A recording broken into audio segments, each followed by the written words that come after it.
మిత్రులారా, సరే మీ అందరికీ నేను సుపరిచితున్నే. నా తుంగతుర్తి గ్రామాన్ని సూర్యాపేటలో అనేక ప్రజా ఉద్యమాలు చేసి ఉన్నాను. సరే, ఈరోజు మొట్టమొదటిసారి మాలల సమావేశానికి మాలవాడిగా హాజరయ్యారు. అంతకుముందు ఎప్పుడు కూడా మాలల్ని మాదిగల్ని ఐక్య సంఘటన ఉద్యమాలు చేసిన వాడిని. మొన్న మందకృష్ణ మాదిగ బీజేపీకి ఓటేయాలన్నప్పుడు మొట్టమొదటిసారి స్పందించిన జ్ఞానసుందర్ ఏది మాల ఉద్యమాన్ని సమర్థించలే, మాదిగ ఉద్యమాన్ని వ్యతిరేకించలే. కానీ మందకృష్ణ ఎప్పుడైతే మొన్న ఎన్నికల విధానంలో మాట్లాడినప్పుడు చెప్పాను, మందకృష్ణ మనిషిగా తీర్చిదిద్దిన వాడు సత్యమూర్తి మాలోడు. ఏలియా పేరును కృష్ణగా మార్చి నీకు అంగిలాగు ఎక్స్రోడ్స్ ఆర్టీసీ ఎక్స్రోడ్లో కొనిచ్చి మాదిగ దండోర ఉద్యమానికి రూపకల్పన అందించిన వాడు కూడా మాలవాడే అనే మాట ఆయనకి జ్ఞాపకం చేసిన. అంతేకాకుండా అరే ఊకే మాదిగల గురించి మాట్లాడుతావు మందకృష్ణ, నీ బిడ్డను మాలోనికి ఎందుకు ఇచ్చినావు అని అడిగిన. నీ పేరు గోడల మీద మందకృష్ణ మాదిగ రాస్తావు, నీ ఆధార్ కార్డులో ఏముందయ్యా? కృష్ణ అని ఉంది. నీ బిడ్డకి ఏముంది? నీ భార్యకి ఏముంది? నీకు దమ్ముంటే వాళ్ళది కూడా ఆధార్ కార్డులో మాదిగ అని రాయాలి కదా. ఛాలెంజ్ చేసినా నేను కూర్చుంటే కృష్ణ మాదిగ, చందాలు వసూలు చేసే కాడ విజిటింగ్ కార్డు మీద మందకృష్ణ మాదిగ, ఆధార్ కార్డులో మాదిగ కృష్ణ మాదిగ ఇంట్లో ఆయన పిల్లల్ని బడికి పంపించి వంట వండి అన్నం పెట్టి ఏర్పాట్లు వేసాడు. కడప జిల్లా నివాసి బెంజమిన్ మాలోడు సస్తే కనీసం పోలే ఆయన దగ్గరికి. నీకు మానవత్వం ఉందా? నువ్వు మానవత్వం గురించి మాట్లాడతావా? ఇక్కడ గాంధీనగర్ దగ్గర ఒక మాదిగ దండోర ఉద్యమ నాయకుడు ఉపేంద్ర అని తుంగతుర్తి నివాసి యాక్సిడెంట్ చచ్చిపోతే ఆయన వచ్చి చూసిపోయి నేను పోయి 10,000 ఇచ్చిన. అట్లా అనేక మందికి మాదిగలకు సాయం చేసిన మాలవాడిగా గర్విస్తున్నా. మా కులతత్వం లేదు, ఫీలింగ్ లేదు, మేము ఒకటైన భావంతో జీవిస్తున్న వ్యక్తి మాలవాడు. మాదిగల్ని దూరం పెట్టే సంఘటన ఎక్కడ లేదు. ఎక్కడ మాదిగల మీద దాడి చేసిన మాలల ముందుండు. కారంచేడు ఉద్యమం కావచ్చు, అది పదిరికుప్పం కావచ్చు, ఇంకోటి కావచ్చు. ఉద్యమాలకు రూపకల్పన, అక్షర జ్ఞానాన్ని, ఆలోచన జ్ఞానాన్ని, ధైర్యాన్ని, ఆత్మవిశ్వాసం కలిపిన అంబేద్కర్ అయితే ఉన్నాడు. ఆయన వారసులుగా ఈ దేశంలో మాలవాళ్ళు చాలా గొప్పవాళ్ళని మాట చెప్పడానికి నేను గర్విస్తున్నాను. ఈ రీతిగా చెప్పుకుంటే మిత్రులారా, అంటే బీజేపీకి ఓటే ఉన్నప్పుడు నేను ఎందుకు అన్నానంటే, బీజేపీ ఆర్ఎస్ఎస్ విధానం మీద ఆధారపడి ఉంది. ఆర్ఎస్ఎస్ విధానం ఏముంటుంది? 1925లో ఏదైతే ఆర్ఎస్ఎస్ ఏర్పడినప్పుడు ఏదైతే ఆ నిర్మాణకర్తల్లో ఒకడైన సావర్కర్ అవుతున్నారో ఆయన ఏమంటే తలల నుంచి బ్రాహ్మణుడు పుడతాడని, ఇక్కడి నుంచి క్షత్రుడు పుడతాడని, ఇక్కడి నుంచి శూద్రుడు పుడతాడని, పాదాల నుంచి అస్పృశ్య పుడతాడనేది మాత్రమైన విరాట్ పర్వం సిద్ధాంతం అని చెప్పి పేర్కొన్నారు. అంటే అస్పృశ్యలో కాళ్ళ నుంచి పుట్టినట్టే వాడు అట్టడుగు స్థాయిలో ఉండాలనే విధానాన్ని ప్రవేశపెట్టింది ఆర్ఎస్ఎస్. కాబట్టి ఆర్ఎస్ఎస్కు మందకృష్ణ ఓటేయమనంటే అంటే మాల మాదిగల్ని ఇంకా కింది స్థాయిలో ఉంచాలనే ఆలోచన ఉన్నవాడు బానిస మందకృష్ణ మాట చెప్పడానికి నేను ధైర్యంగా ప్రకటిస్తా ఉన్నాను. అంతేకాకుండా మిత్రులారా, ఏదైతే ఆర్ఎస్ఎస్ సిద్ధాంతం వస్తే రిజర్వేషన్ సిస్టానికి వ్యతిరేకంగా పనిచేస్తారు. రిజర్వేషన్ సిస్టమ్ వ్యతిరేకం అంటే రాజ్యాంగాన్ని రద్దు చేయాలంటారు. రాజ్యాంగం ఉండబట్టే ఇలా ఇక్కడ మనం మీటింగ్ పెట్టుకోగలిగాం. వివేక్ గారు ఇక్కడికి హైదరాబాద్ నుంచి రాగలిగిండు. వివేక్ గారు వాళ్ళ నాన్న వెంకట స్వామి కూడా ఈ దేశంలో కాంగ్రెస్ పార్టీలో అత్యున్నత స్థానం నుండి సోనియా గాంధీని అండ్ జవహర్లాల్ నెహ్రూ లాంటి వాళ్ళని కూడా ఈ మాల మాది గురించి ప్రశ్నించి హక్కులు కాపాడేవాడు వెంకట స్వామి గారు అనే మాట ధైర్యవంతుడు వెంకట స్వామి గారు. సోనియా గాంధీ అయినా ప్రశ్నించిండు, రాజీవ్ గాంధీ అయినా ప్రశ్నించిండు. కావాల్సిన హక్కుల కోసం నిరముఖమాటంగా మాట్లాడిన వాడు స్వర్గీయ వెంకట స్వామి గారు అని మాట చెప్పుకోవాల్సిన అవసరం ఉంది. ఆ క్రమంలోనే వారి ఆలోచనను, వారి కార్యక్రమాన్ని స్ఫూర్తిగా తీసుకొని ఎంతమంది ఉన్నారే ఎమ్మెల్యేలు ఈ రాష్ట్రంలో? ఎవడన్నా వస్తుండా? వివేక్ గారు సూర్యాపేటకు వచ్చిండు. వివేక్ గారు మాల కులాన్ని భుజాన మీద వేసుకుండు. ఎస్, నేను ఇంకా ఐక్యంగా ఉండి మాల మీటింగ్ పోకపోతే తప్పు. ఈ ఏదైతే మాల మీద జరుగుతున్న సంస్కృతి దాడి కానీ, రాజకీయ దాడి కానీ ఏదైతే ఉందో దాన్ని ప్రశ్నించాల్సిన అవసరం నాకు కూడా ఉంది అనే మాట, వారు వస్తున్న మాట నాకు నాగయ్య మెసేజ్ పెడితే తెలుసుకొని వచ్చిన. ఎందుకొరకంటే ఇంకా ఆగితే ఇంకా ఐక్యంగా ఇప్పటికైనా మనం కలిసిపోవడానికి ప్రయత్నం చేస్తాం. కానీ మన హక్కును మనం కాపాడుకోవాల్సిన అవసరం ఉందనే దాని మీదనే భావించి ఇక్కడికి రావడం జరిగిందనే మాట చెప్తూ, వివేక్ గారు ఒక మాట మీకు చెప్తున్నా. అంబేద్కర్ రాజ్యాంగం ఏదైతే పుస్తకాలు ఉన్నాయో ఒక 4 లక్షల రూపాయలు పెట్టి ఖరీదు చేసి పెళ్లికి పోయిన నేను రాజ్యాంగాన్ని బహుకరిస్తా, ఆఫీసాలు ఇస్తా. 1982లోనే నేను హై స్కూల్ ప్రెసిడెంట్గా ఉన్నప్పుడు అంబేద్కర్ ఫోటో సూర్యాపేట ప్రభుత్వ కాలేజీలో కలెక్టర్, ఆర్డీఓ, ఎంఆర్ఓ నేను చదువుతున్న స్కూల్లో పెట్టించిన. నాకు ఆ స్ఫూర్తి ఉంది అనే మాట నేను ఇప్పటికి కూడా భారత రాజ్యాంగం నా ఇంట్లో ఇప్పటికి ఇంకా 100 ఉన్నాయి. ఎందుకొరకంటే రాహుల్ గాంధీ ఈ రాజ్యాంగాన్ని రద్దు చేస్తుంది బీజేపీ అనకముందే ఒక ఆలోచన జ్ఞానిగా ఆ రాజ్యాంగాన్ని ప్రచారం చేయాలని చెప్పాల్సిన అవసరం ఉందని చెప్పి నేను ఎక్కడ పోయినా నేను ప్రజెంటేషన్ రాజ్యాంగం ఇస్తా, లేకపోతే అంబేద్కర్ రాసిన రచన పుస్తకం అని ఇస్తా అనే మాట చెప్పడానికి నేను గర్విస్తూ, మిత్రులారా నేను ఇంకో మాట ఏం చెప్తున్నంటే బీజేపీ రాజకీయాల పట్ల ఎస్సీస్ బీసీస్ అంతా అలర్ట్గా ఉండాల్సిన అవసరం ఉందనే మాట గుర్తు చేస్తా ఉన్నా. భవిష్యత్తులో రాజ్యాంగం మీద దాడి ఇప్పటికే జరుగుతుంది, భవిష్యత్తులో కూడా జరుగుతుంది.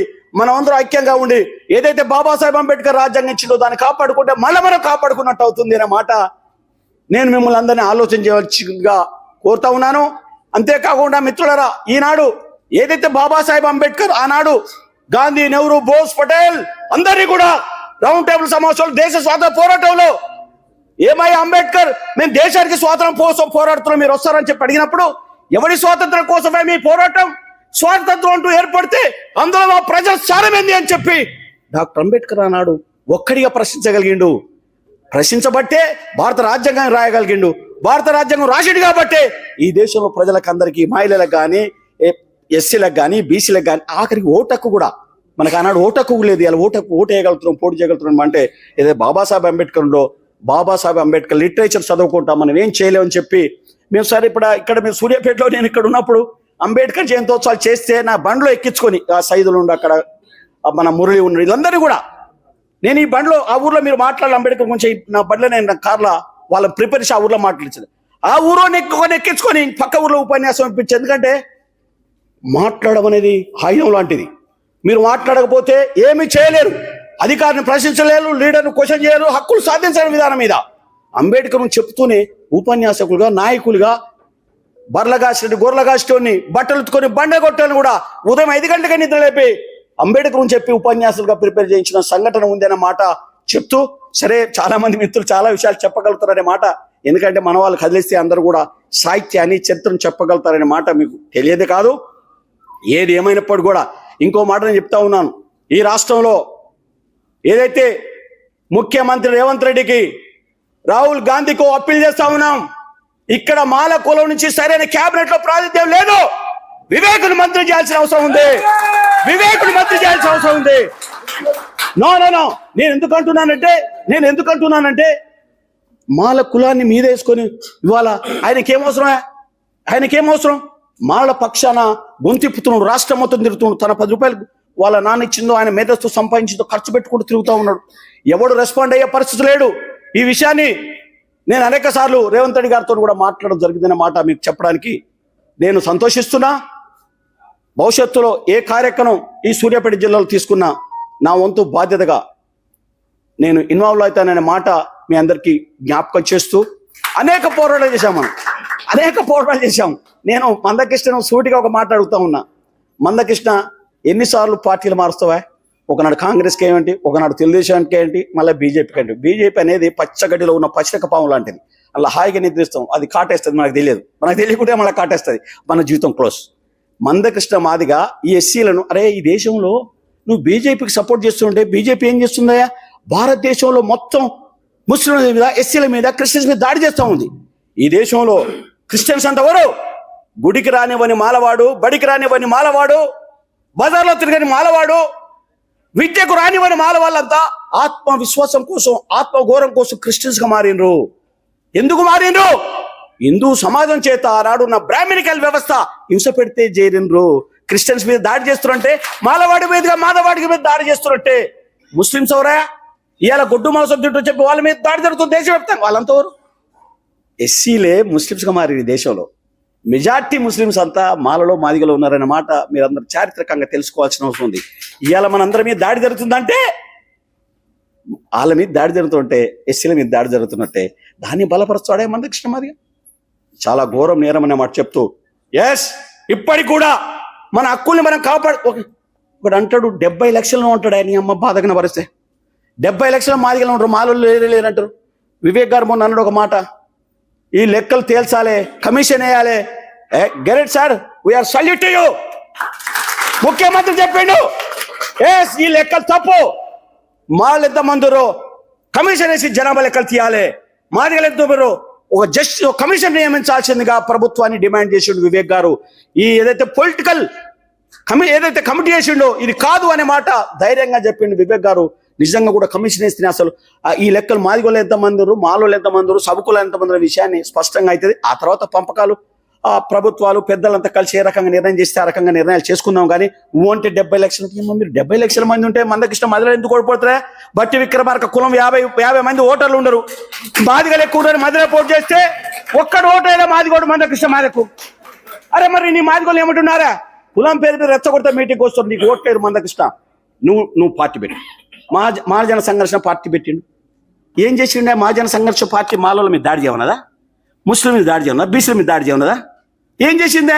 అందరు కలుపుకొని పోమని పార్టీ పెట్టి ఒక మాల కమ్యూనిటీకి వ్యతిరేకంగా మాట్లాడుతావు. మాదిగలు అక్కడ పోయి వర్ధనపేట పొడిచిన మాదిగలు ఉన్నాయి. అన్ని పార్టీల మధ్య స్టార్ డిపాజిట్ పోయింది. అంటే ఆయన క్యారెక్టర్ను సమాజం ఎవడు ఒప్పుకుంటలేడు. కాకపోతే వివేక్ గారే, నేను నిజంగా చెప్తున్నా, ఇవాళ ప్రామిస్ చెప్తున్నా, వివేక్ గారు వస్తున్న విషయాన్ని తెలుసుకున్న తర్వాత, వివేక్ గారు మాల గురించి చేస్తున్న పోరాటాన్ని చూసిన తర్వాత సర్వయ్య గారు వీళ్ళంతా కూడా 1-2 సార్లు నాతో మాట్లాడారు. నేను కూడా మాట్లాడకపోతే పాల్గొనకపోతే నేరం చేసినట్టు భావంతో ఉన్నా. మాల కులం మీద మాదిగల మీద దాడి జరిగినా మనమే ప్రొటెక్ట్ చేసేది, వాళ్ళకంటే ముందు మనమే. నేను అనేక ఉదాహరణలు చెప్తా. నేను ఎంతమంది మందకృష్ణ పాలేడు ఇక్కడ కుమ్మరికుంట్ల కాడ 2 ఎకరాల భూమిని రెడ్లు ఆక్రమిస్తే ఒక్కడు రాలేదే. నేను పోయి కేసుల పాలయ్య వాళ్ళ భూమి వాళ్ళకి అప్పచెప్పొచ్చిన. మంద వెంకటయ్య కుమ్మరికుంట్ల, ఇట్లా నేను 100 ఉదాహరణలు చెప్తా మాదిగలు ఎక్కడ సాయం చేసిన. ఆ మాదిగలు వచ్చి మోసం చేసి వెళ్ళిపోయారు. నేను నిలబడ్డా మాలవాడిగా, లక్షల రూపాయలు ఇప్పించిన. ఇంక ఎక్కువ విషయాల్లోకి వెళ్తే బాగుండదు, సమయం ఉండదు, పెద్దవాళ్ళు మాట్లాడలే. మాల కులం మీటింగ్ ఎక్కడ జరిగినా ఇప్పటి నుంచి నేను హాజరైతా. నాకున్న కమిట్మెంట్, నాకున్న ఆలోచన జ్ఞానం, నేను చైతన్యపరిచి ఉద్యమాన్ని సృష్టించి మంటలు పెట్టగల శక్తి ఉన్నవాన్ని. అప్పుడు కూడా అంబేద్కర్ జయంతి, ఇప్పుడే సర్వే గారు అంబేద్కర్ జయంతి గురించి ప్రతి గ్రామం తిరిగాం సార్. మేము ఊర్లు తిరిగి వాళ్ళని ఎడ్యుకేట్ చేసి ఆటోలు పెట్టి ఇక్కడ సూర్యాపేట పిలిపించి అద్భుతంగా బ్రహ్మాండంగా నడిపించామని మాట చెప్తూ, భవిష్యత్తు క్రమంలో భాగస్వామిని అవుతానని, మీ వెంట ఉంటానని, మన వెంట మనం ఉందామని చెప్పి, మన కోసం బతకడం కాదు, సమాజం కోసం బతకాలని కోరుతూ సెలవు. థ్యాంక్ యూ, ధన్యవాదాలు. జై భీమ్.